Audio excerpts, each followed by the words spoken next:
बोलो सीताराम भगवान की जय।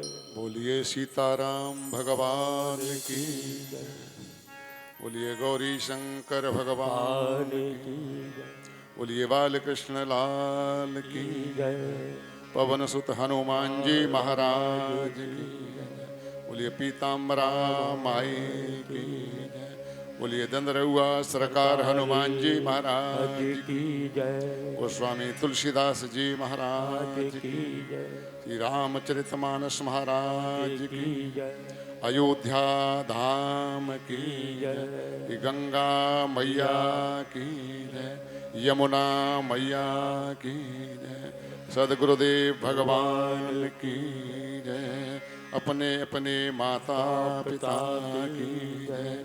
ये संत समाज की जय। भक्त समाज की जय। भारत माता की जय। गौ माता की जय। देश के अन्नदाता की जय। देश के वीर सैनिकों की जय। हिंदू समाज की जय। हिंदू राष्ट्र की जय। ओम नमः पार्वती पते हर हर महादेव। आइए 2 मिनट हरि नाम कीर्तन, उसके बाद में कथा की भूमिका में अपन जुड़ेंगे। हरे रामा रामा राम सीता राम राम राम। हरे रामा रामा राम सीता राम राम राम। ओ राम राम राम सीता राम राम राम। राम राम राम राम सीता राम राम राम। ओ राम राम राम सीता राम राम राम। राम राम राम सीता राम राम राम। राम राम राम सीता राम राम राम।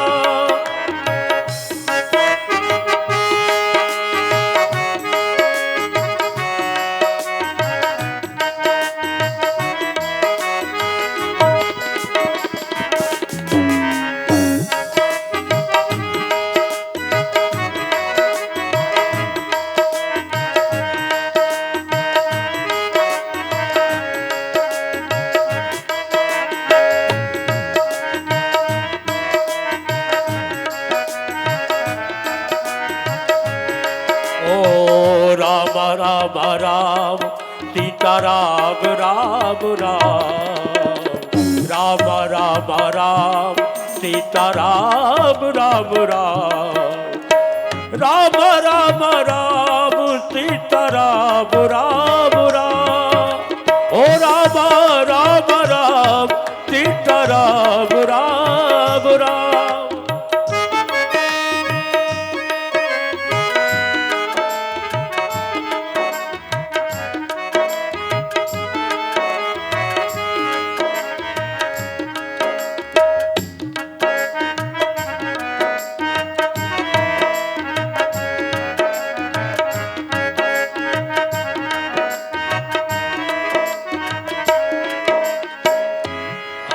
हरे राम राम राम सीता राम राम राम।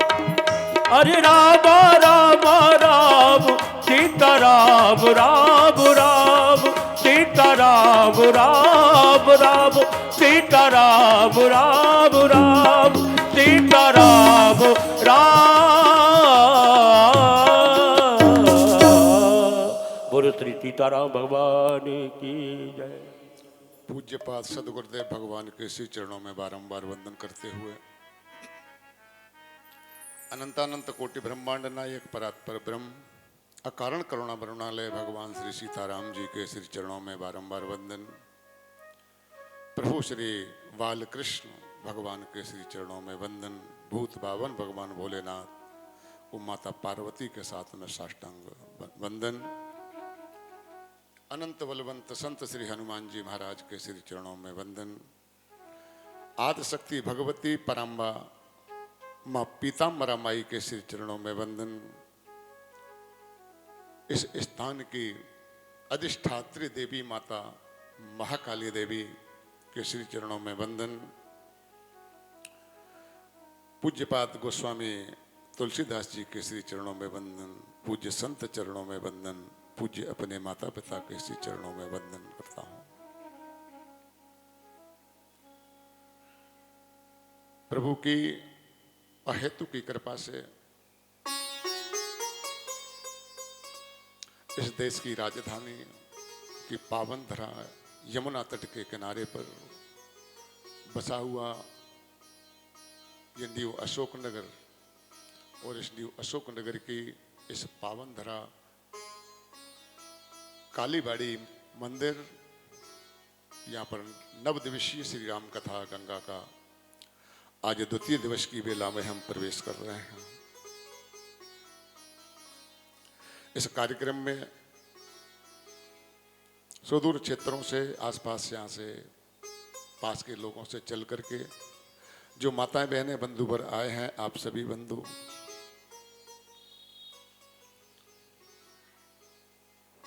मंच पर विराजमान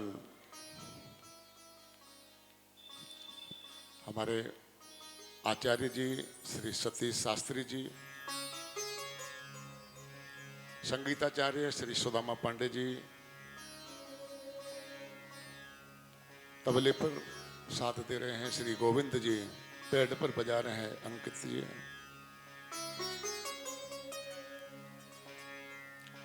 इस साउंड की और इस टेंट की व्यवस्था देखने वाले बंधुवर,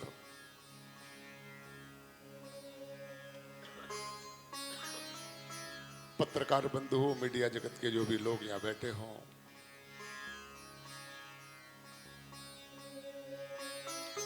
जहां तक इस दूर संचार के माध्यम से, यूट्यूब के माध्यम से जो लोग इस कार्यक्रम को देख रहे हैं, आप सभी जन, मेरी आवाज जहां तक पहुंच रही है, ऐसे सभी श्रोता बंधु, इस कार्यक्रम की मुख्य यजमान श्रीमती सुशीला जी, सुरेश शर्मा जी, आज के इस कथा के यजमान श्री श्याम सुंदर शर्मा जी बैठे हैं क्या? श्याम सुंदर जी, उनकी धर्मपत्नी है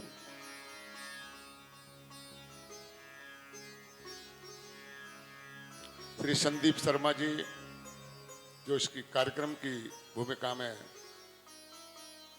सहयोगी हैं, श्री गुरुदत्त गौतम जी, रमेश पांडे जी, राजेश शर्मा जी, संजय भारद्वाज जी चले गए क्या? संजय भारद्वाज जी, श्री आदेश शर्मा जी, सुरेश अरोड़ा जी, जितेंद्र शर्मा जी, अन्य श्री राम कथा आयोजन समिति के लोग जो इस कार्यक्रम में बढ़ चढ़ करके भाग ले रहे हैं और जिनके सद प्रयासों के कारण यह श्री राम कथा भव्यतम स्वरूप के साथ में संपन्न होने जा रही है। आप सभी लोगों के अंदर विराजित अपने प्रभु परमात्मा का दर्शन करता हूं और आपकी आस्था और भावना को करोड़ों करोड़ों बार नमित भाव से प्रणाम करता हूं। रामकथा गंगा में हम प्रवेश करें। आइए श्री सीताराम जी के चरणों में वंदना करते हैं। भगवान सीताराम के चरणों में वंदना करने के बाद में फिर राम कथा में प्रवेश करेंगे। सीता जी की वंदना, राम जी की वंदना, सीता जी की वंदना, राम जी की वंदना, अंजना के नंदना की बार बार वंदना। सीता राम वंदना, राधे श्याम वंदना, अंजना के नंदना की बार बार वंदना। सीता राम वंदना, राजा राम वंदना, अंजना के नंदना की बार बार वंदना। राम जी की वंदना, लखन जी की वंदना, राम जी की वंदना, लखन जी की वंदना, राम जी की वंदना, लखन जी की वंदना। अंजना के नंदना की बार बार वंदना। सीताराम वंदना, राधे श्याम वंदना, अंजना के नंदना की बार बार वंदना।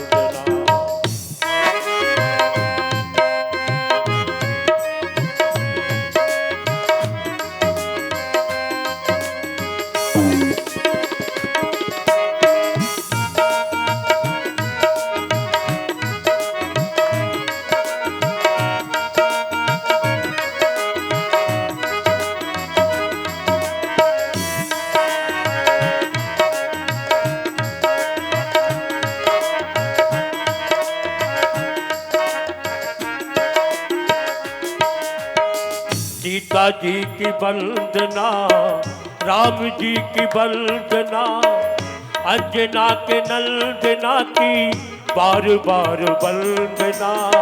सीता राम वंदना, राधे श्याम वंदना, अंजना के नंदना की बार बार वंदना। अंजना के नंदना की बार बार वंदना।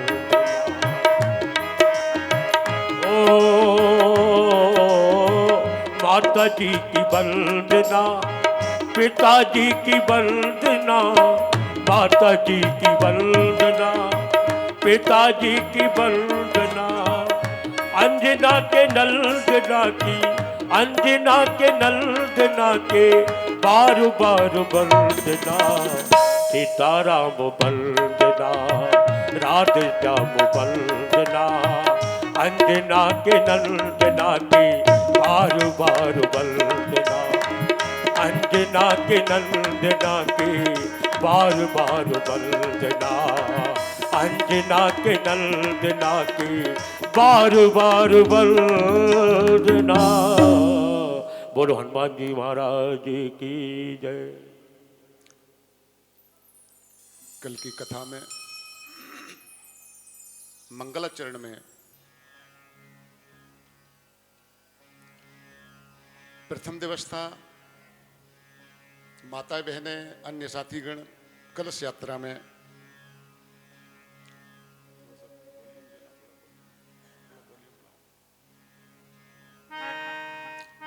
आप लोगों ने कथा का श्रवण किया। कल हमने रामचरितमानस का महात्म्य बताया था कि राम कथा के श्रवण करने से जो संशयात्मा बुद्धि रहती है कैसे उसका विनाश होता है। मैंने गरुड़ जी का प्रसंग सुनाया था आपको।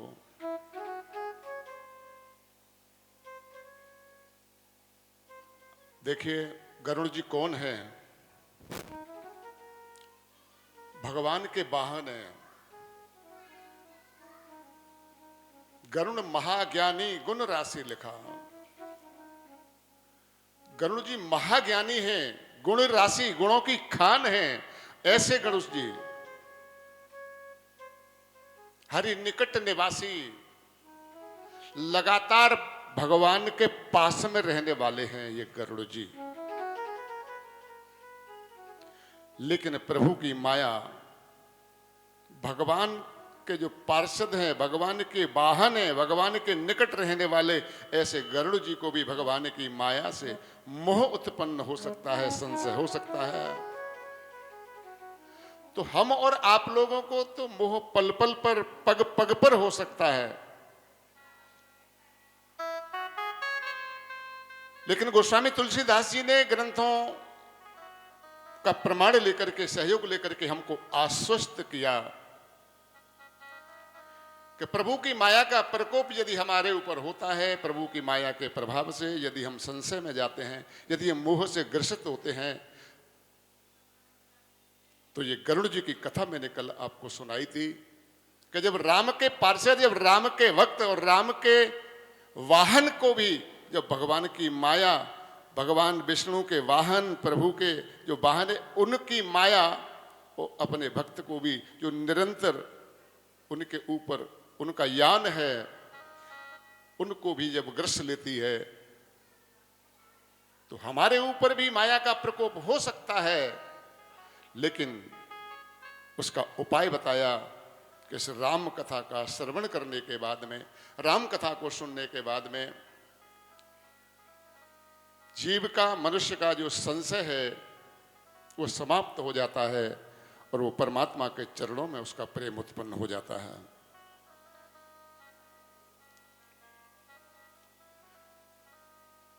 मैंने कल बताया था कि राम की कथा संशय रूपी पक्षियों को उड़ाने के लिए और ताली के समान है। अगर कोई संशयों में गिर गया, जिसको हर तरफ संशय ही संशय दिखाई देता है,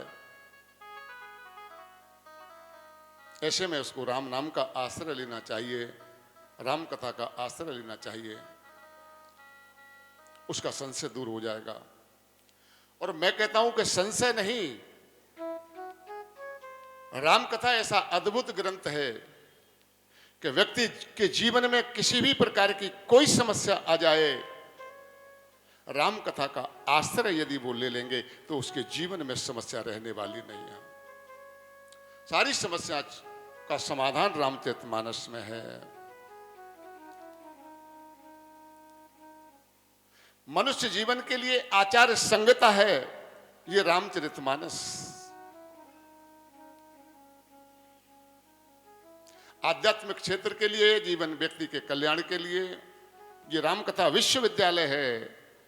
आप यहां पर आएंगे, गोता लगाएंगे रामचरितमानस में, आपको जीवन की समस्त शंकाओं का समाधान, सारी समस्याओं का समाधान रामचरितमानस में आपको मिलेगा।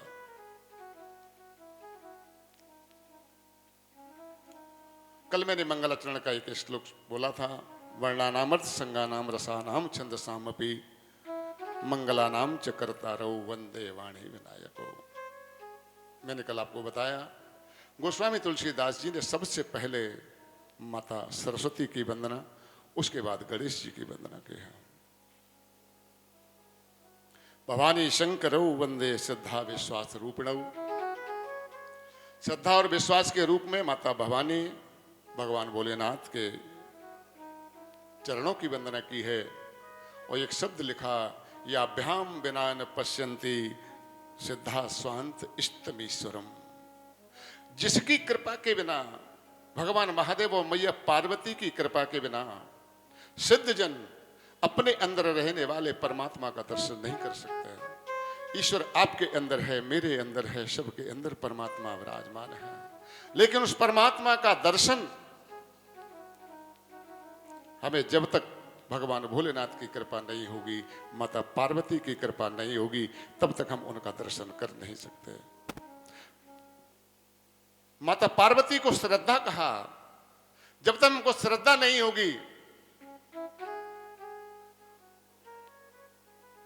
और श्रद्धा तो हमारी जमी है मनी प्लांट में। मनी प्लांट अगर बढ़ रहा है तो हमारे घर में संपत्ति बढ़ेगी। श्रद्धा मनी प्लांट में यदि आपकी होगी, आपको जीवन में कुछ मिलने वाला नहीं है। ठीक है, आप रखिए, अपने मन को शांति मिलती है, आप रखिए। मनी प्लांट नाम दिया है, अंग्रेजों का दिया हुआ मनी प्लांट है, धन का पौधा उसको कहा गया। लेकिन मैं कहता हूं, श्रद्धा यदि आपको जमाना है तो श्रद्धा आप जमाइए अपने हृदय के अंदर। आप परमात्मा के अंदर अपनी श्रद्धा को जमाइए। विश्वास शंकर भगवान के रूप में अपने विश्वास को प्रकट करिए। यदि आप श्रद्धा को अपने हृदय में उत्पन्न करते हैं और फिर उसके ऊपर भरोसा करते हैं तो आपके अंदर स्थित जो परमात्मा का निवास है वो परमात्मा और कहीं नहीं मिलेगा। आपको आपके हृदय के अंदर परमात्मा का दर्शन हो जाएगा। इसके लिए आपको चाहिए श्रद्धा और विश्वास। श्रद्धा और विश्वास को आप अपने जीवन में अपनाइए। परमात्मा का दर्शन अपने हृदय में करिए। श्रद्धा विश्वास के रूप में वंदन किया। याभ्याम बिना न पश्यन्ति, जिनकी कृपा के बिना, याभ्याम बिना न पश्यन्ति सिद्धा स्वांतः तमीश्वरम, अपने अंदर स्थित परमात्मा का दर्शन हमें हो जाएगा। आगे के श्लोक में शंकर रूप, आज गुरु की वंदना की है। वंदे बोधमयम नित्यम गुरुम शंकर रूपिणम यमाश्रतो ही बकरोपी चंद्र सर्वत्र वंदते। फिर इसके बाद में वाल्मीकि जी की और हनुमान जी की वंदना। सीता राम गुणग्राम पुण्यारण्य विहारिणौ वंदे विशुद्ध विज्ञानौ कवीश्वर कपीश्वरो। कवीश्वर श्री वाल्मीकि जी और कपीश्वर श्री हनुमान जी, इनकी वंदना के बाद उद्भव स्थित संगार कारणीम कलेश हारणीम सर्वश्रेष्ठ करीम सीताम नतो हम राम वल्लभाम, माता जानकी की उन्होंने वंदना की है। उद्भव स्थित संगार कारणीम। देखिए माता जानकी के विषय में क्या लिखा। उद्भव, इस सृष्टि का निर्माण माता जानकी करती हैं, सीता जी करती हैं। स्थिति पालन करने वाली माता सीता हैं। उद्भव स्थित संहार कारणीम, और संहार करने वाली, ये तीनों, उत्पत्ति, पालन और संहार, ये तीनों को करने वाली माता जानकी को माना है।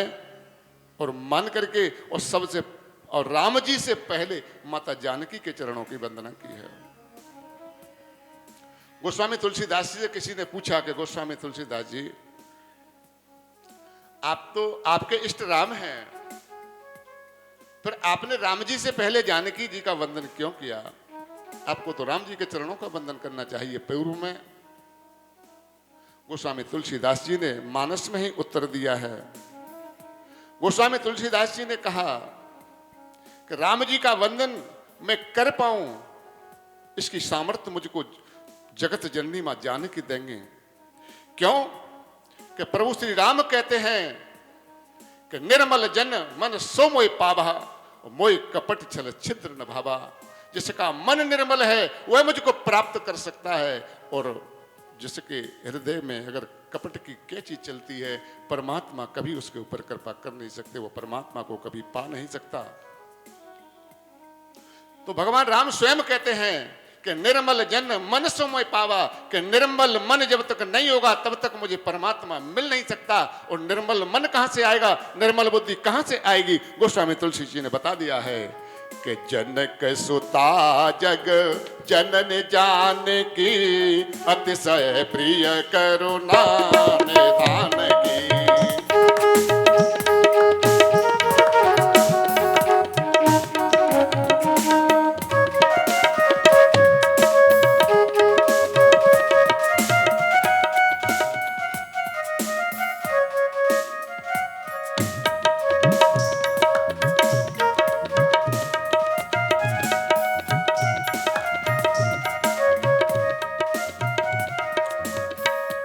तो क्या है? जनक सुता जग जनन जानकी, अतिशय प्रिय करुणा निधान की। राम जी की प्यारी है जानकी जी, तो मैं उनके वंदन इसलिए कर रहा हूं कि ताके जुग पद कमल मनावऊं, तासु कृपा निर्मल मति पावऊं।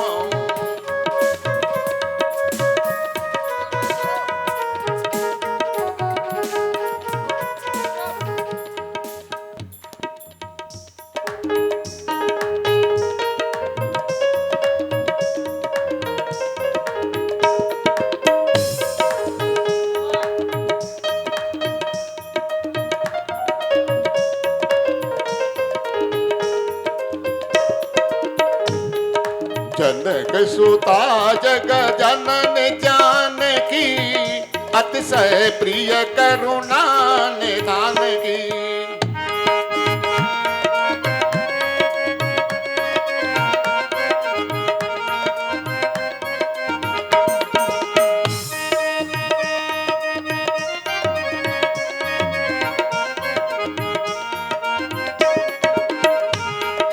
ताके युग पद कमल मनावऊं, जसु कृपा निर्मल मति पावऊं।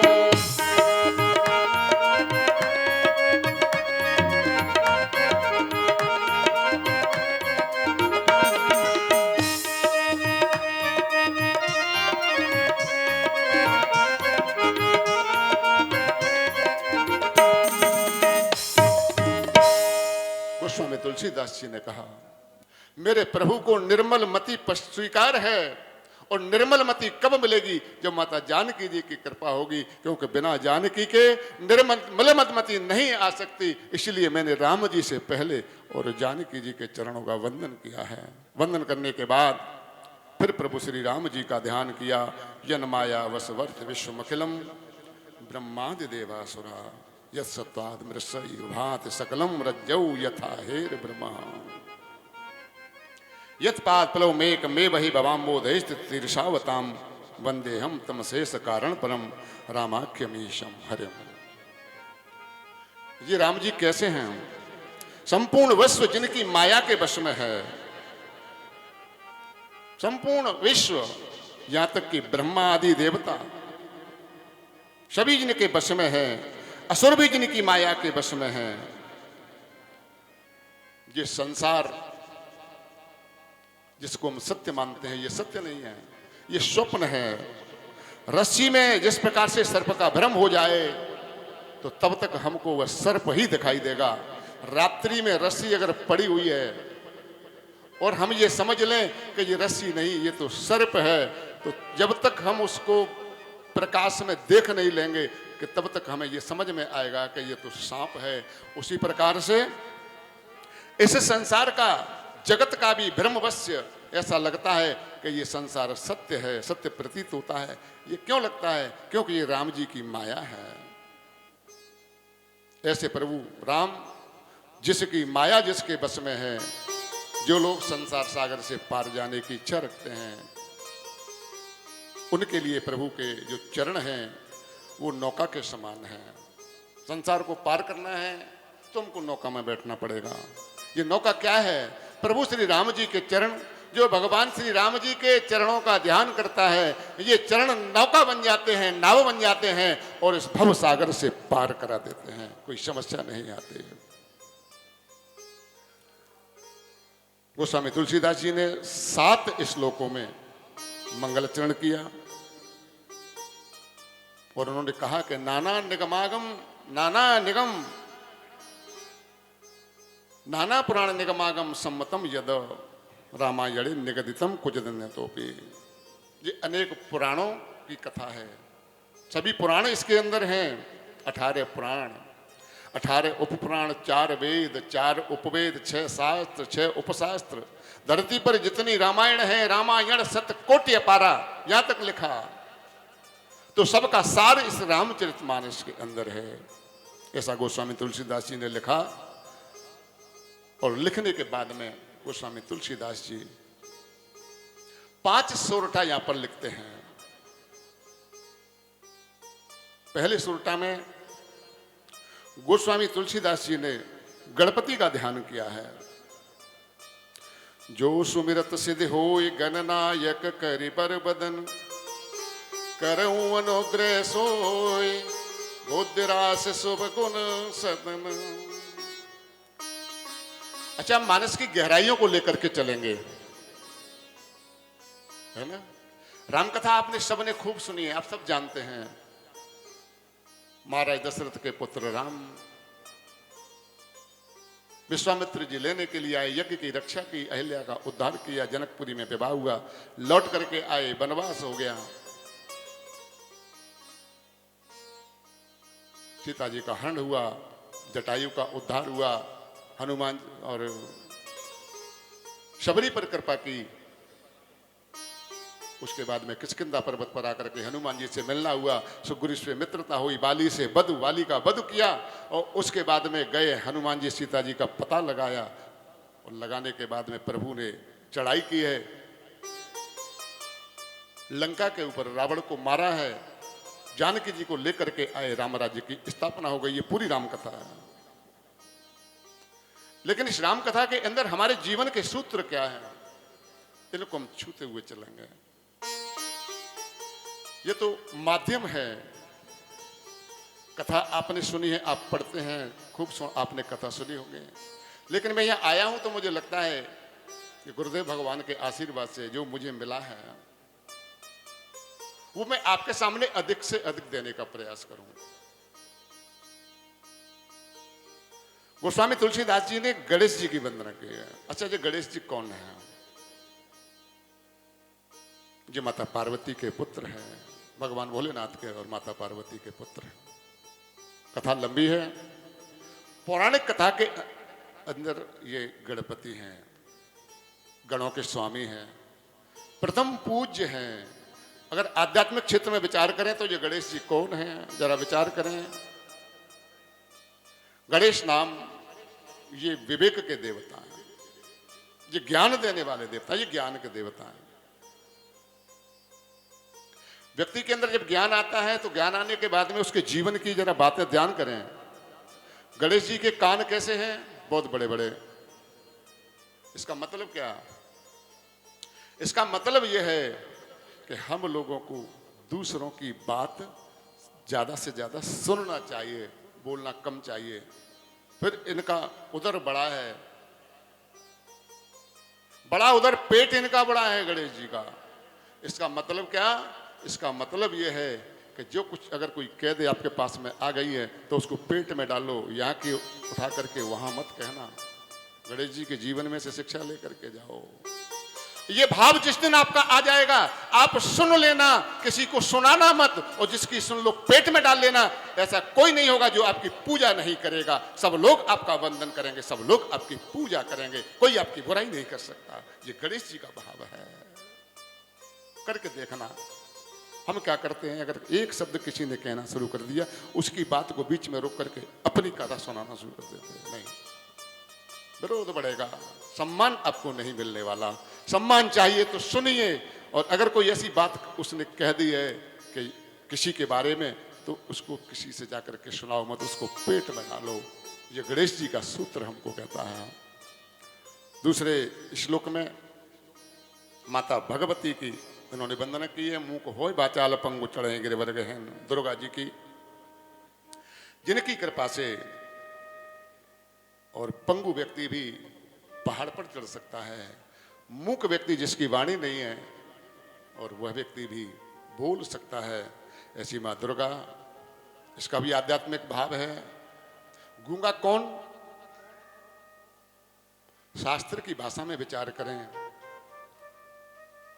जो जगत के झंझटों में फंस करके केवल जगत की बात करता है, जो जगदीश की बात नहीं करता, केवल वो परिवार में ग्रसित रहता है, केवल दूसरे की बुराइयों में लगा रहता है, लेकिन इस जिह्वा से परमात्मा का नाम नहीं लेता, अपने मुख को राम नाम के लिए खोलता नहीं है। शास्त्र की भाषा में वो गूंगा है, बोलता नहीं है। मेरा भी टर टर करता है, कोई आवाज हमें समझ में नहीं आती है। तो ऐसा व्यक्ति जिसका शास्त्र के लिए मुख नहीं खुला, परमात्मा का भजन करने के लिए जिसका मुख नहीं खुला, वह शास्त्र की भाषा में गूंगा है। लेकिन हम जब माता जानकी की सेवा करते हैं, दुर्गा की, भगवती की, मां काली की जब हम सेवा करते हैं, तो हमको बोलने के लिए वाणी मिलती है, हमको वाणी मिल जाती है। मुंह को होय बाचाल पंगु चढ़े गिरिवर गहन। लंगड़ा कौन है?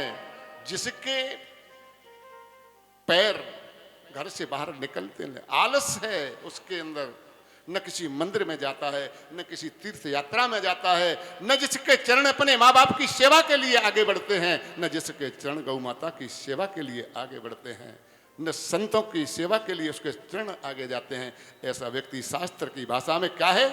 पंगु है, वो लंगड़ा है, उसके पैर नहीं है। अरे पैर तो तब है, तब इन पैरों का उपयोग परमात्मा ने दिया है। तो क्यों दिया है? पैर मिले हैं तो आप मंदिर में दर्शन करने के लिए जाइए, कथा श्रवण करने के लिए जाइए, माता पिता और गुरुजनों की सेवा करने के लिए जाइए, गौ माता की सेवा करने के लिए जाइए, दीन और दुखियों की सेवा करने के लिए जाइए। तब हमें लगेगा कि हमारे पंगु, हम हमारे पैर हैं, और नहीं तो हम कहते हैं कि वो पंगु है, उसके पैर नहीं हैं। तो माता की कृपा से हमको पैर मिल जाते हैं। ऐसे ही भगवती की वंदना। इसके बाद में विष्णु, शास्त्र में भगवान विष्णु को विराट स्वरूप बताया गया। विराट है भगवान विष्णु का ये स्वरूप है। रोम रोम प्रति लागे कोटि कोटि ब्रह्मांड, ये विराट स्वरूप भगवान विष्णु का है। भगवान विष्णु को जीवन में उतारिए, अपने अंदर विराटता लेकर के आइए। छोटेपन से अपने जीवन को जीना बंद कर दें। विराटता अपने मन में लेके आइए। विशाल आपका हृदय होना चाहिए। सब समाते हैं। भिन्न मत के व्यक्ति को भी, भिन्न मत के साथी को भी अपने अंदर मिला करके और उसको साथ में लेकर के अपने अनुसार उससे कार्य कराना, ये भगवान विष्णु का काम है। दूसरी विचारधारा के व्यक्ति को भी अपने अंदर समाहित करके और फिर उसको अपने काम में लगा देना, राष्ट्र के निर्माण में लगा देना, समाज के काम में लगा देना, ये विष्णु का भाव है। इसको हम कहते हैं विष्णु। ये भाव विष्णु का है। अपने जीवन में हम विष्णु बने। जरा सी भी हमारे सामने अगर कोई बुराई नहीं करता है, अगर पीठ पीछे भी अगर उसने बुराई कर दी, हमारे पास खबर आ गई, हम लंगोटा मार के उसके घर पर पहुंच जाते हैं कि तू फलाने जगह हमारी बुराई क्यों कर रहा था, या तेने फलाने से मेरी बुराई क्यों की थी। ये विराट नहीं है, ये विष्णु नहीं है। आप उससे काम नहीं ले सकते। विष्णु बनो। भिन्न मत का विचार, अगर कोई गलत दूसरी विचारधारा का व्यक्ति है, हमको पता चल गया कि उसने हमारी बुराई की है, या वो दूसरी विचारधारा का है, मैं राम को मानता हूं, ये शिव को मानता है, मैं कृष्ण को मानता हूं और ये दुर्गा को मानता है। दूसरी विचारधारा के व्यक्ति को भी अपने अंदर समेट करके बुलाओ, उसको हृदय से लगाओ और लगा करके उसके विचार का सम्मान करो, और सम्मान करने के बाद में फिर अपने साथ लेकर के उसको अच्छे काम में लगा दो। ये विष्णु का भाव है। छोटी छोटी बातें हैं, इनको जीवन में उतारना, आपका जीवन बदल जाएगा। सारी समस्याएं समाप्त हो जाएंगी आपके जीवन की। केवल इसी को कर लेना। जो बुराई करने वाला व्यक्ति है उसकी बुराई की तरफ ध्यान न दें, विष्णु बन जाए, अपने अंदर विराटता लेकर के आए, उसको हृदय से लगाएं, वो आपका सहयोगी बन करके आपके साथ में काम करेगा, आपका जीवन धन्य हो जाएगा। कुंद इंदु समदेह उमा रमन करुणा अयन, जाहे दीन पर नेह करो कृपा मर्दन मयन। भगवान शंकर जी की वंदना किया है। अच्छा, भगवान शंकर जी के भी थोड़ा सा ध्यान कर लें, ये पुरुष वर्गों के लिए ज्यादा है। शंकर, शंकर माने शिव, शिव माने कल्याण। कौन कर सकता है कल्याण? कल्याण करने वाला कौन है? शिव। अच्छा, शिव कल्याण करने वाले कैसे हैं, जरा विचार करें। शिव का कंठ नीला है। क्यों? जब समुद्र मंथन हुआ और समुद्र मंथन में सबसे पहले विष निकला, हलाल के मारे, उस विष के मारे इस संसार में त्राही त्राही मच गई। क्या किया जाए? विष को झेलने वाला कौन है? जब तक पहला विष है, विष नहीं निकलेगा तब तक रत्न नहीं निकलेंगे समुद्र में से। सभी ने विचार किया कि भगवान भोलेनाथ इस विष को धारण कर सकते हैं। भगवान भोलेनाथ से विनती की, भगवान भोलेनाथ प्रकट हुए, कहा कि क्या आज्ञा है? तो कह दिया, हे भोलेनाथ, हलाहल विष इस समुद्र में से निकला है और किसी की इतनी सामर्थ्य नहीं है जो इसको पी जाए, आप ही इसका पान करिए। भगवान भोलेनाथ ने मन ही मन में अपने नेत्रों को बंद किया और उन्होंने बोला राम, और जैसे ही राम पी लिया और उसके ऊपर से पी लिया विष, और विष को पीते ही और भगवान भोलेनाथ को मिल गया विश्राम। जो विष पी करके भी विश्राम को पा जाए उसको शिव कहते हैं, उसको शिव कहते हैं। ये विष हमारे और आपके जीवन में भी है। जो हमारे जीवन को नष्ट कर दे वो विष है, और ये हमारे जीवन को बर्बाद कर सकता है। विष का क्या करें? अगर बाहर छोड़ दोगे तो संसार मर जाएगा, हम मर जाएंगे, परिवार मर जाएगा। इस विष को हम बाहर नहीं छोड़ सकते। क्या करना पड़ेगा? शिव बनना पड़ेगा, हमें शंकर बनना पड़ेगा। विष को लेकर के पान करना है, लेकिन ध्यान रखना, अगर विष को अंदर उतार देंगे तो मर जाएंगे। शंकर जी ने भी विष को अंदर नहीं उतारा। शंकर जी ने विष को कहां रोक लिया? कंठ के अंदर, नीचे नहीं दाने दिया। लेकिन कब रुकेगा? अगर इस विष को, संसार की वासनाओं को, संसार के विषयों को, संसार की बुराइयों को यदि हम नीचे जाने से रोकते हैं तो उसके लिए क्या करना पड़ेगा? हमें राम का सहारा लेना पड़ेगा, क्योंकि बिना राम के सहारे से और हम अपनी वासनाओं को मिटा नहीं सकते। तो शंकर जी ने सबसे पहले राम बोल करके राम को नीचे कर दिया, उसके बाद में विष पी लिया। इसी प्रकार से हमें भी संसार की जो वासना है, इनको हम संसार में रहना है, हम इससे बच नहीं सकते, क्योंकि अगर इसको छोड़ेंगे तो संसार मर जाएगा या हम मर जाएंगे और मर जाएगा। इस विष को तो हमें पीना पड़ेगा, लेकिन राम को जोड़ दें, राम अंदर लेकर के आएँ, पहले राम को ध्यान करें और उसके बाद में इस विषयों में हम ग्रसित हों, और उसके बाद में राम का सहारा लेकर के विषयों के साथ जीना सीख जाएंगे तो ये विष हमारा कुछ बिगड़ नहीं देंगे, हमें विश्राम मिल जाएगा, हमारे जीवन में शांति आ जाएगी, हमारे जीवन में शांति आ जाएगी।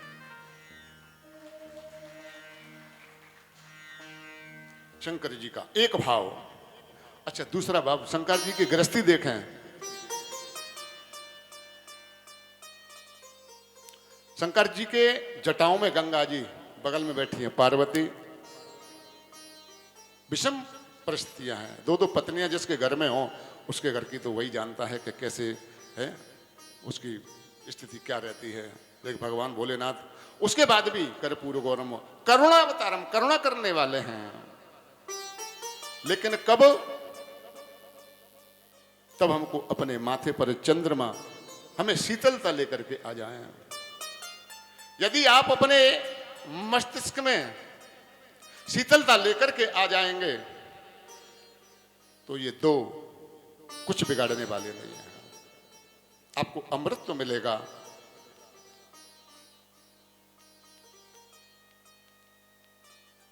सिंह की सवारी है, बागंबर बैठते हैं, नादिया बगल में खड़ा हुआ है, सिंह का और गाय का बैर है, लेकिन उसके बाद भी शंकर जी कल्याणकारी हैं। हम भी अगर विषम परिस्थितियों में जाएं तो हमें इन कथाओं के माध्यम से हमें अपने जीवन को चलाने के लिए हमें ध्यान करें कि हम अपने मस्तिष्क को शीतल रखें। उसमें अमृत की किरणें हैं चंद्रमा में। यदि हमारा मस्तिष्क शीतल होगा तो ये दुनिया की समस्याएं हमारे लिए कुछ नहीं होंगी। और अगर हमने अपने मस्तिष्क में शीतलता लेकर के हम आ गए तो हम भी कल्याणकारी बन सकते हैं, हम भी समाज के लिए कल्याण कर सकते हैं। भगवान शंकर जी का ध्यान किया, इसको पंचदेव उपासना कहा गया। प्रत्येक हिंदू समाज को, सनातन धर्म के मानने वाले लोगों को इन 5 देवों की उपासना करना चाहिए, नित्य करना चाहिए। मैंने 5 आपको बताए हैं, कौन कौन से हैं? पहला गणेश, दूसरी दुर्गा, और तीसरे कौन बताए? विष्णु, और उसके बाद में शंकर जी, और 5वां देवता है सूर्य। ये पंचदेव उपासना है। प्रत्येक सनातन को इन 5 देवों की उपासना नित्य करना चाहिए। और ये उपासना करने के बाद, पंचदेव उपासना करने के बाद में गोस्वामी तुलसीदास जी मानस की पहली चौपाई, आइए आनंद के साथ में सभी मिलकर के गाते हैं। गुरुदेव के चरणों में वंदन कर रहे हैं कि बंदहु गुरु पद पदम परागा,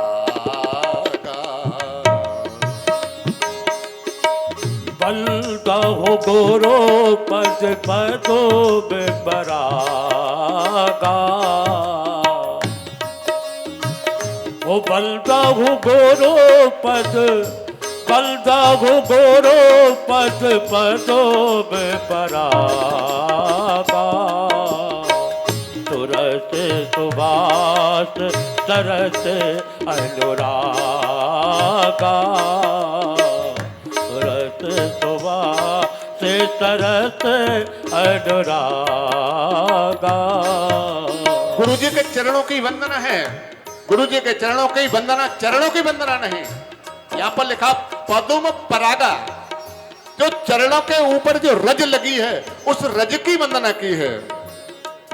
सुरुचि सुवास सरस अनुरागा, बड़ा रस है उसके अंदर और वो अनुराग देने वाली है। अनुराग क्या होता है? एक होता है राग और दूसरा होता है अनुराग। जब हम संसार के साथ में प्रेम करते हैं तो ये प्रेम क्या है?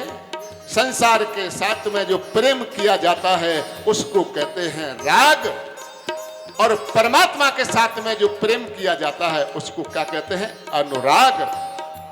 अनुराग है। गुरुदेव के चरणों की रज से व्यक्ति के जीवन में अनुराग प्राप्त होता है, परमात्मा के चरणों में प्रेम प्राप्त होता है। तो क्या हमें संसार के साथ में प्रेम नहीं करना चाहिए? अवश्य करना चाहिए, क्योंकि प्रेम जब तक नहीं होगा, जब तक राग नहीं होगा, तब तक व्यक्ति के हृदय में अनुराग नहीं आ सकता। यदि अनुराग चाहिए तो आपको पहले राग में आना पड़ेगा। अरे हमारे अंदर प्रेम नहीं है, परिवार के अंदर हम दूर दूर रहते हैं, हृदय में हमारे में प्रेम नहीं है? कितना आनंद आता है सास को अगर बहू की बुराई मिल जाए, बहू को सास की बुराई मिल जाए। आज तक तो मैंने माता और पिता और पुत्र के बीच में भी आपस में वहां अगर पहुंच जाए तो हमारे पिताजी ने हमारे लिए क्या किया है, वो हमारा बेटा तो नालायक है, वो क्या करे उसकी तो जो आजकल जो कहाँ जा रहे हैं हम। मानस में आइए, संसार के साथ प्रेम करिए। एक बार प्रेम देकर के तो देखो, बातों से नहीं। कुछ कुछ गलती या तो पुत्र से होती है, या पिता से होती है, या माता से होती है, या पुत्र से होती है, बहू से होती है, या सास से होती है। ऐसा होता नहीं है कि गलती न हो और स्थिति यहां तक रह जाए।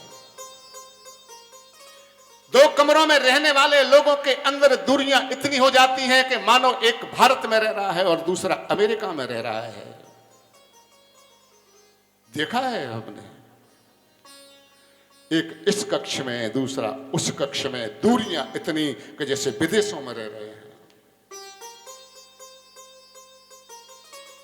किराएदार भी अच्छा होता है, कम से कम राम राम हो जाती है, श्याम श्याम हो जाती है, उनसे भी गई वही स्थिति। अपने लोगों की, अपने परिवार के लोगों की क्यों? कहीं ना कहीं हमारे प्रेम में कमी आई है। बंधुओं और माताओं, परमात्मा को मनाने के लिए चाहे कथा में आ जाना, चाहे मंदिर में चले जाना, चाहे तीर्थ में चले जाना, लेकिन जब तक आपने अपने परिवार में प्रेम नहीं किया तब तक परमात्मा मिलने वाला नहीं है। परमात्मा चाहिए तो आपको पहले प्रेम आपके परिवार में करना पड़ेगा। गोस्वामी तुलसीदास जी ने बड़ा सुंदर गाया है, जहां सुमति तहां संपत्ति नाना, तहां कुमति तहां विपत्ति निधाना। जहां सम्मति होती है, जहां परिवार में प्रेम होता है, वहां पर संपत्ति आ जाती है, और जहां पर कुमति होती है, आपस में विरोध हो जाता है, वहां पर विपत्तियां आ जाती हैं, वहां पर दुख बढ़ जाता है। अच्छा, यदि परमात्मा की कृपा हो तो क्या उस व्यक्ति के जीवन में दुख आ सकता है? घर में आपके में शांति नहीं है, घर में आपके में कलेश मचा है, और आप चाहते हैं कि परमात्मा को मना लें।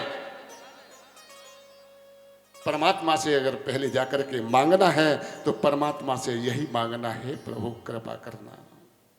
मेरी बुद्धि बिगड़ गई है, मेरे परिवार की बुद्धि बिगड़ गई, मेरे अंदर कोई कमी होगी तो मैं झुक जाऊंगा, झुक जाऊंगी।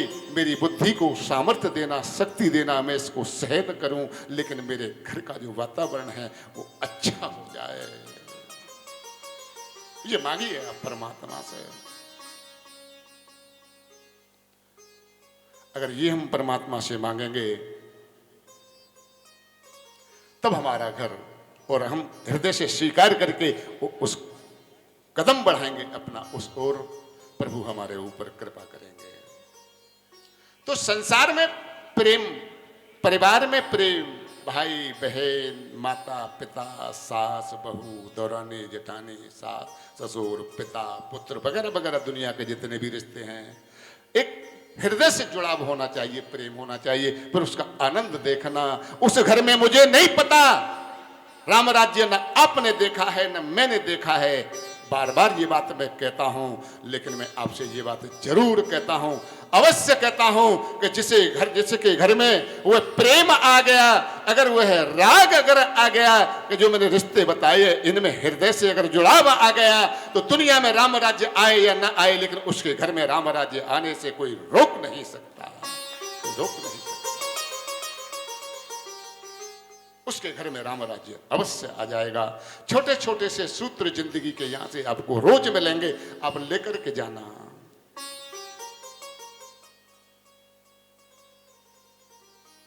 मुझे नहीं पता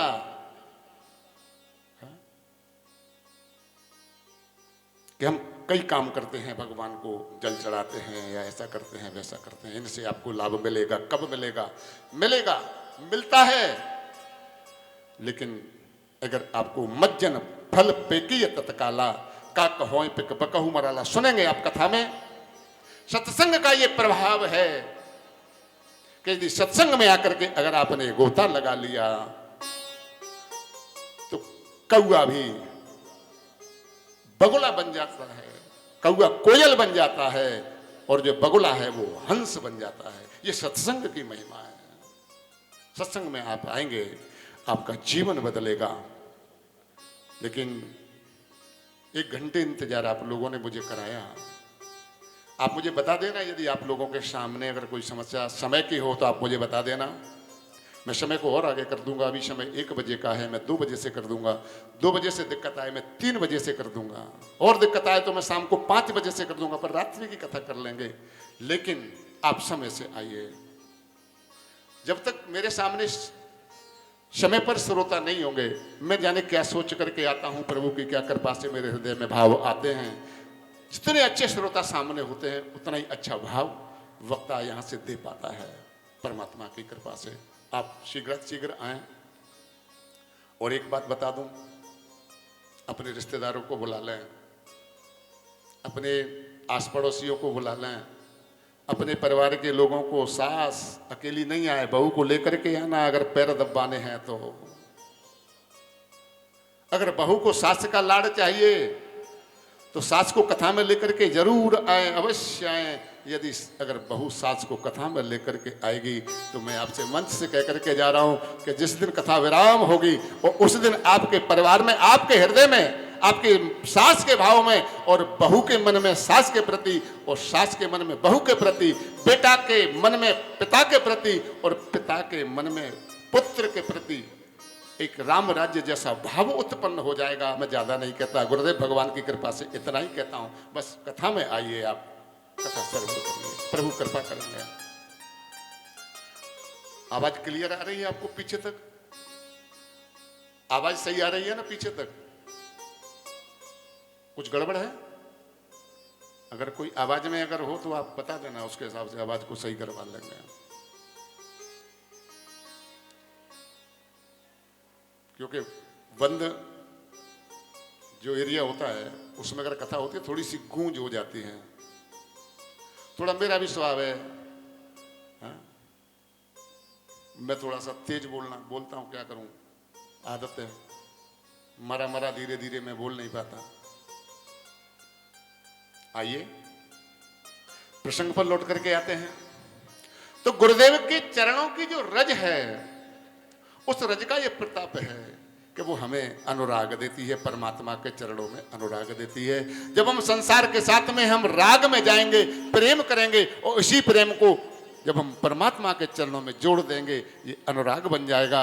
और जब ये अनुराग बन जाएगा तो गोस्वामी तुलसीदास जी लिखते हैं कि मिलहीन रघुपति विन अनुरागा, इस अनुराग के बिना परमात्मा को प्राप्त नहीं किया जा सकता। परमात्मा को चाहिए तो हमको अनुराग, और अनुराग चाहिए तो हमको राग लगा हुआ है। यदि परमात्मा के प्रेम, परमात्मा से प्रेम करना चाहते हो, परिवार से प्रेम करो, और जब परमात्मा से प्रेम हो जाएगा तो जब अनुराग जब आपको हो जाएगा, परमात्मा का मिलना आपके साथ में हो जाएगा। ये रज कैसी है? अमीय मूर में चूरन चारू, समन सकल भव रुज परिवारू। और ये रज ऐसी है, इसको अमृत का चूर्ण कहा गया। ये गुरुदेव के चरणों की रज का अमृत, जो सजीवनी बूटी रहती है ना, मरे हुए को भी जिंदा कर देती है। कई लोग कहेंगे कि गुरु जी क्या क्या चरणों की रज वास्तव में गुरु जी की मरे हुए को जिंदा कर, कोई मर जाएगा तो वो जिंदा हो जाएगा? भैया जो मर गया है वो तो बच गया है। इस संसार सागर में तो जो आया ये दुख का घर है, दुखालय है, मृत्यु लोक। यहां जो आता है ना तो वो तो दुख ही दुख में जी रहा है। सामने से हमको लगता है कि ये प्रसन्न है, लेकिन उसके अंदर इस दुनिया में मुझे कोई व्यक्ति ऐसा दिखता नहीं है जो पूर्ण रूप से ये कह दे कि मैं संतुष्ट हूं। और जो संतुष्ट नहीं है तो वो सुखी कैसा? सुखी तो वही है कि जब आवे संतोष धन, सब धन धूल समान। सुखी तो वह है जो अपनी परिस्थिति को ये समझ करके ये तो परमात्मा की इच्छा है, और परमात्मा की इच्छा में जिसने अपने आप को समर्पित कर दिया है, जो संतोषी हो गया है, वह सुखी है। कोई तन दुखी, कोई मन दुखी, कोई धन बिन रहत उदास। और थोड़े थोड़े सब दुखी। कलम रुक गई, क्या करें, सब दुखी हो गए। पर बताया कि सुखी कोई होगा, तो बताया कि सुखी राम के दास। जो राम का दास है, जो राम की शरण पकड़ गया है, राम का आश्रय जिसने ले लिया, वो सुखी है। तो गुरु के चरणों की जो रज है उसको सजीवनी बूटी का अमृत कहा गया। सजीवनी जो बूटी है, जो जड़ है, हनुमान जी लेकर के आए थे, आप सुनेंगे कथा में। उस सजीवनी बूटी को रगड़ करके, कूट करके और उसका चूर्ण बना दो, वह चूर्ण गुरु जी के चरणों की रज है। अब कैसे? देखिए, जिसके जीवन में अंधकार होता है, गुरु कौन? गु माने अंधकार और रू माने प्रकाश। जो अपने भक्त के हृदय के तम को, हृदय के अंधकार को मिटा करके उसके हृदय में प्रकाश उत्पन्न कर दे, उसको कहते हैं ये गुरु है। गुरु।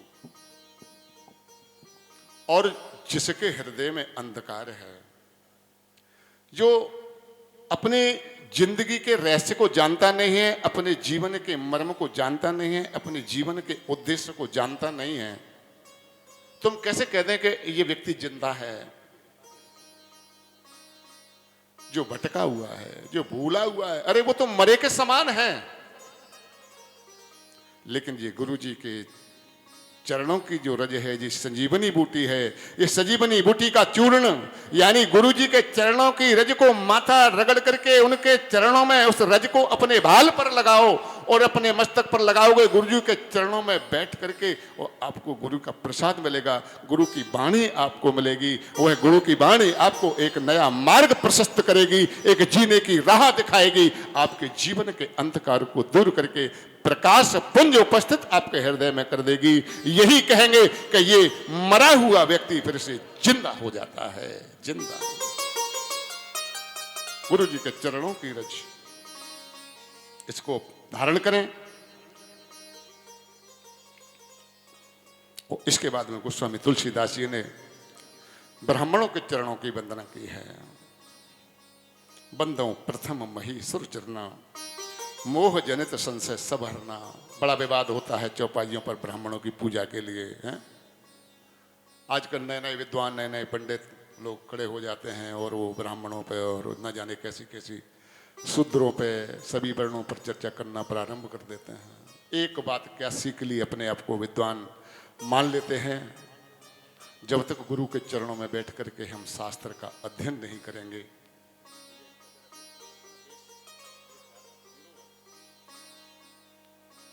जब तक हम गुरु के चरणों में बैठ करके आद्योपांग, जब तक हम शास्त्र का अध्ययन नहीं करेंगे, शास्त्र की हम जो गुत्थियों को हम सुलझा नहीं सकते। ब्राह्मण कौन? 7 में नीचे लिखा है कि मोह जनित संशय सब हरना।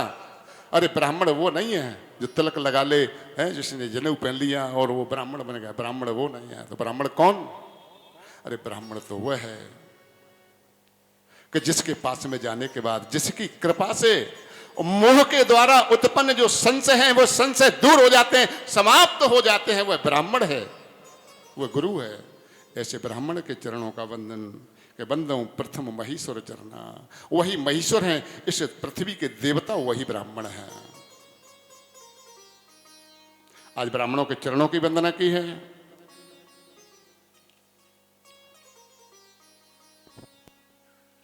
गोस्वामी तुलसीदास जी ने संतों की वंदना की है और संतों को क्या बताया कि ये संत चलता फिरता प्रयाग है, इस प्रयाग में जो गोता लगा लेगा उसका उद्धार हो जाएगा। मज्जन फल पेकिए तत्काला, काक होय पिक बकऊ मराला।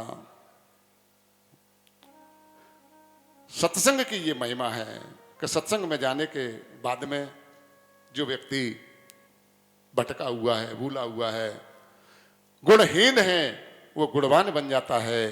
जो चरित्रहीन है वो चरित्रवान बन जाता है।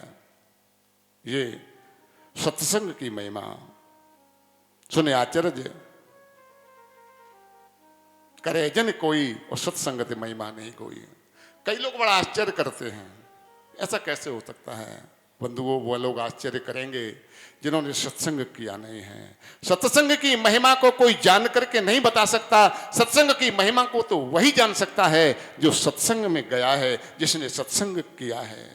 सत्संग का जो रस है, सत्संग का जो स्वाद है, सत्संग का जो परिणाम है, ये तो वही जान सकता है जिसने सत्संग कर लिया। छठ सुधरें सत्संगत पाई, पारस परस को धात सुआए। सत्संग को पाकर के छठ उसी प्रकार से सुधर जाता है जिस प्रकार से पारस के संपर्क में आने से जो काला कलूटा लोहा सोना बन जाता है। उसी प्रकार से एक मंद अभागा, मंद बुद्धि व्यक्ति, कर्म से है ऐसा व्यक्ति जब सत्संग में जाता है तो वह भी, और जिस प्रकार से लोहा पारस से सोना बनता है, और उसी प्रकार से एक मूर्ख व्यक्ति भी, एक शिष्ट व्यक्ति भी और चेतन हो जाता है, सुधर जाता है। आगे गोस्वामी तुलसीदास जी कथा को बढ़ाते हैं और कहते हैं कि प्रभु श्री राम जी के नाम की वंदना की है, संतों की वंदना, खलों की वंदना, संत संत वंदना, सीताराम धाम पर कर की वंदना। उसके बाद में कथा को आगे गोस्वामी तुलसीदास जी आगे लेके जा रहे हैं। आइए आनंद के साथ में, चौपाई के साथ में अपन कथा में आगे बढ़ेंगे। के सादर से बही नाये अब माथा, बरन हो बेसद राम गुण गाथा।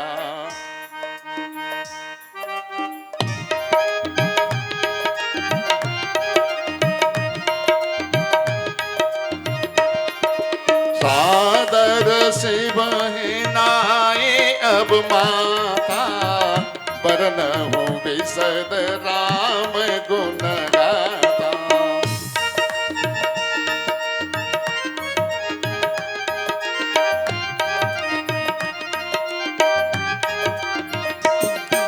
संबत सोर से 31 करहु कथा हरि पद धरि सीसा।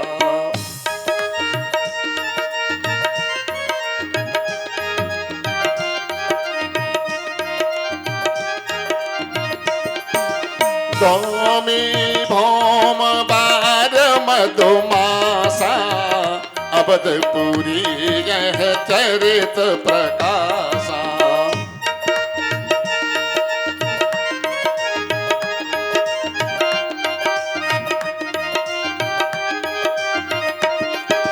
सादर से पहनाए अब माथा, जय जय सीताराम।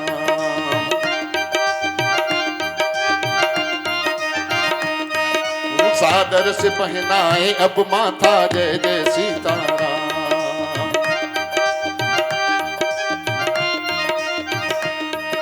परनौ बिसद राम गुण गाथा, जय जय सीताराम।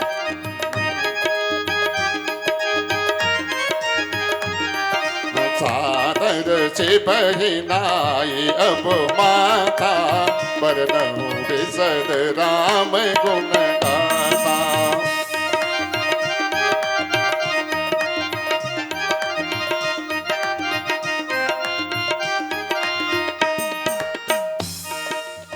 भगवान भोलेनाथ के चरणों में वंदन किया। सादर से बहे नाय, बड़े आदर के साथ में भगवान भोलेनाथ के चरणों में वंदन करके अब मैं राम के गुणों की गाथा गाना चाहता हूं। संवत 1631, अभी संवत 2080 चल रहा है। 2080 संवत 1631 में 2080 में से 1631 अगर निकाल देंगे तो इतने वर्ष इस रामचरितमानस को हो गए। ये लिखा गया संवत 1631 करऊं कथा हरि पद दर्शीसा नौमी भौम बार मधुमासा और रघु और भगवान अवधपुरी या चरित प्रकाशा चैत्र मास की नवमी तिथि है, दिन मंगलवार है और राम जन्म जी का समय जिस समय पर राम जी का जन्म हुआ उसी समय पर उसी तिथि में उसी दिन को जब वो नक्षत्र आया तो गोस्वामी तुलसीदास जी ने अयोध्या जी में जाकर के और रामचरितमानस को लिखना प्रारंभ किया। आज गोस्वामी तुलसीदास जी ने उसी बात को कहा है कि मैंने संवत 1631 में मधुमास चैत्र का महीना नौमी तिथि और मंगलवार का दिन था और उस दिन मैंने इस रामचरितमानस को अवधपुरी है चरित प्रकाशा और मेरे राम जी के चरित्रों का प्रकाश अवधपुरी में किया है। गोस्वामी तुलसीदास जी ने इसको लिखा है। अब आइए हम कथा की मुख्य भूमिका में चलेंगे, आगे बढ़ाएंगे। उससे पहले 2 मिनट हरिनाम कीर्तन करेंगे, एक भजन सुनाएंगे। सुदामा पांडे जी कह रहे थे कि महाराज जी हमको भजन नहीं गाने देते, आप एक बढ़िया सा भजन सुना दीजिए।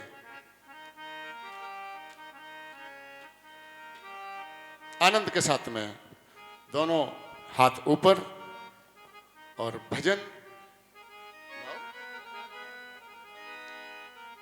श्री सीताराम भगवान की जय।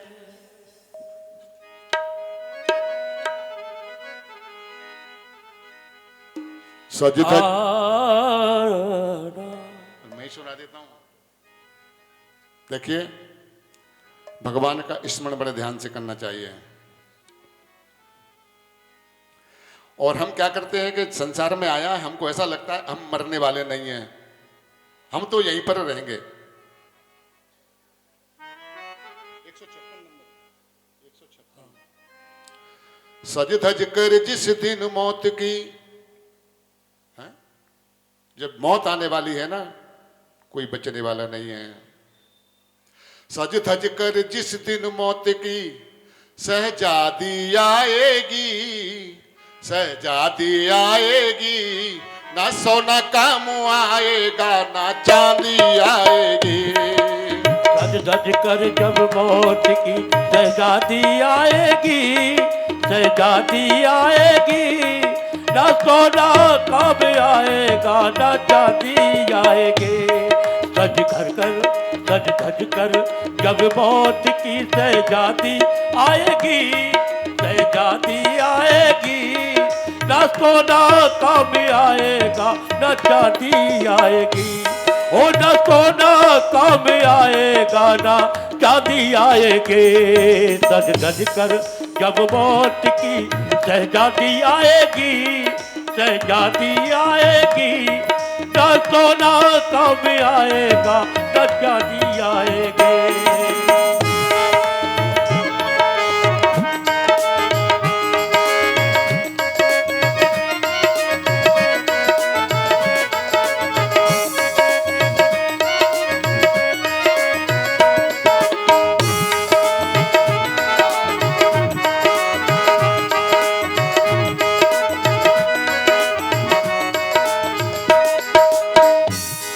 छोटा सा तू कितने बड़े अरमान है तेरे, अरे अरे छोटा सा तू कितने अरमान है तेरे। छोटा सा तू कितने बड़े अरमान है तेरे। मिट्टी का तू सोने के सब सामान है तेरे। मिट्टी की काया जिस दिन मिट्टी में समाएगी, मिट्टी की काया जिस दिन मिट्टी में समाएगी, ना सोना काम आएगा ना चांदी आएगी। सज धज कर जब मौत की सहजादी आएगी, सहजादी आएगी, ना सोना काम आएगा ना चांदी आएगी। सज धज कर ओ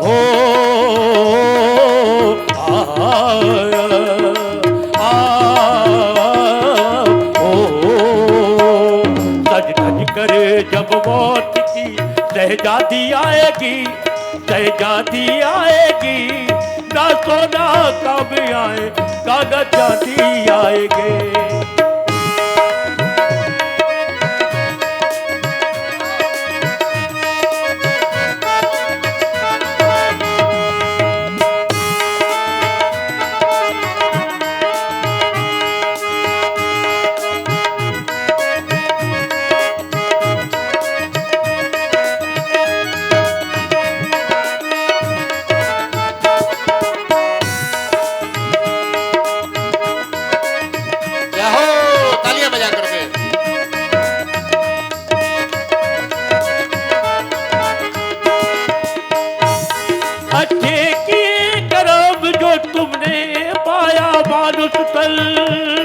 तूने पाया मानुष तल, अरे पाप में क्यों भटका है वो पापी तेरा मन, वो पापी तेरा मन।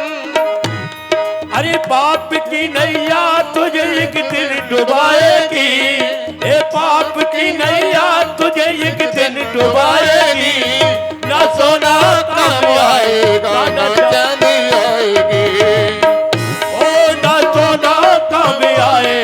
ना चांदी आएगी। धज धज कर हो आए, हो धज धज कर जब मौत की शहजादी आएगी, शहजादी आएगी, ना सोना काम आएगा ना चांदी आएगी।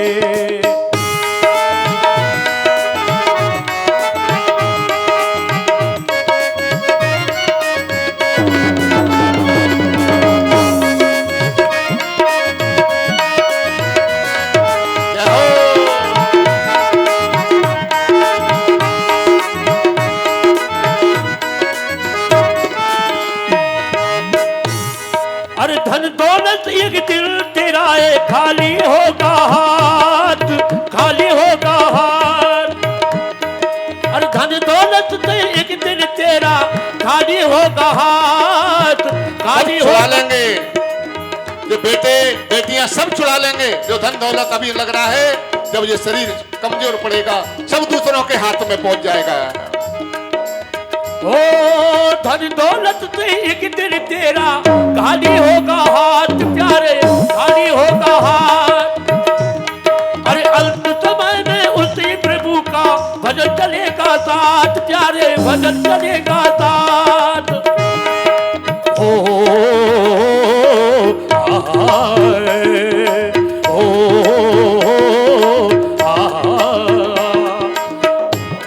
अरे सतगुरु की तब बारी तुझे याद आएगी, अरे सतगुरु की तब बारी तुझे याद आएगी, ना सोना काम आएगा ना चांदी आएगी, ना सोना काम आएगा ना चांदी आएगी।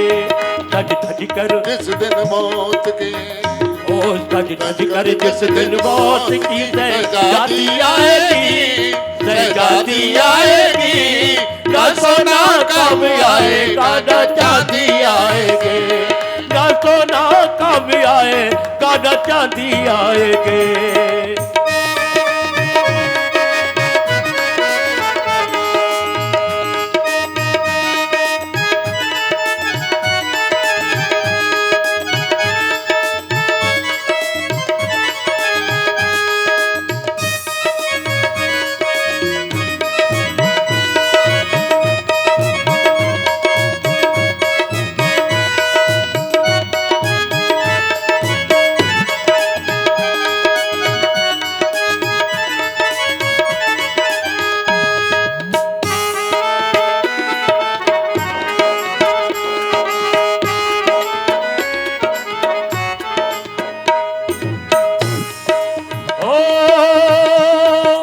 पलटी तू पिजड़ा अभी तोड़ के उड़ जा। हम जकड़े हैं बंधनों में, जब तक बंधनों में जकड़े जकड़े रहेंगे तो क्या करना है हमारे हाथ में है। यदि हम चाहें तो बंधनों में जकड़े रह सकते हैं, यदि हम चाहें तो बंधनों को हम छोड़ करके जा सकते हैं। अरे पंछी है तू पिंजड़ा अभी तोड़ के उड़ जा हो प्यारे, तोड़ के उड़ जा। अरे माया में इनके सारे बंधन तोड़ के उड़ जा हो प्यारे, तोड़ के उड़ जा। अरे धड़कन जिस दिन, अरे धड़कन जिस दिन मौत की ये गुनगुनाएगी, अरे धड़कन जिस दिन मौत ये गुनगुनाएगी, ना सोना काम आएगा ना चांदी आएगी।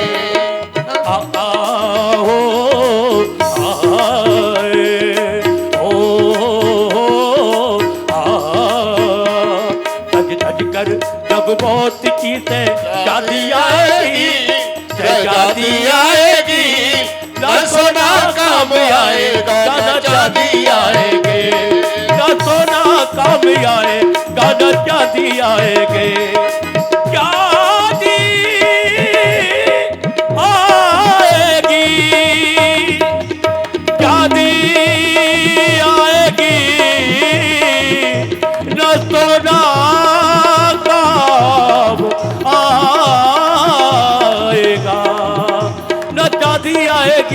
ना सोना आएगा। ओ सज्जन मौत की से जाती आएगी, सज्जन जब मौत की से जाती आएगी, ना सोना काम आएगा ना चांदी आएगी, ना सोना काम आएगा ना चांदी आएगी, ना सोना काम आएगा ना चांदी आएगी। बोलो रामचंद्र भगवान की जय।